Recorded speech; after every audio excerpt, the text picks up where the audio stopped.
प्रेतान् भूतगणांशान्ये यजन्ते तामसा जना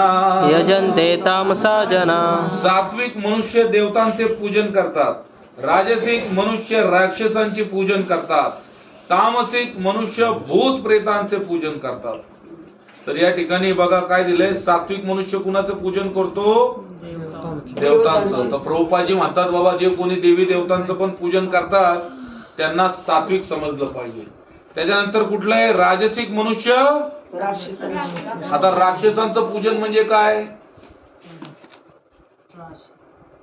लोक काय काय अघोरी विद्या करणार, भूत प्रेत पिशाच काय का नाही, देवऋषपणा महाराष्ट्रात फेमस आहे. देवऋष पण करतो जो देवऋषी झालाय. अरे बाबा देवर्षी फार मोठी पदवी आहे. देवर्षी नारद होते, योग असला देवर्षी. देवर्षी म्हणजे भगवंतांचा ऋषी, जो भगवंतांचं ध्यान करतो. तर राजसिक लोक जे ते राक्षसांचं पूजन करतात.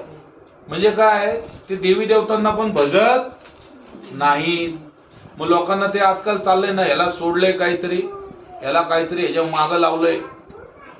आजकाल लोकांना काय झालं, लोकांचं पहिलं असतंय कुणीतरी केलंय म्हणलं की झालं. मग बुवा बाबा तांत्रिक मांत्रिक या जगात प्रभुपाद बोलले तुम्हाला कोणच काही करू शकत नाही. तुमचं कर्म आणि 3 प्रकारचे ताप, याच्यानंतर 5वा कोण पैदा झालेला नाही.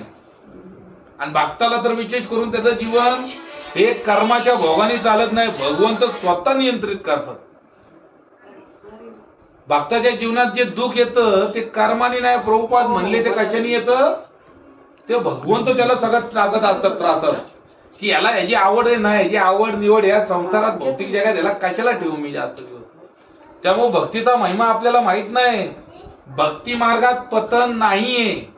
लोकांना वाटतं अरे इस्कॉन सोडलं, अरे भक्तीतून गेला. नाही नाही नाही, भक्तीतून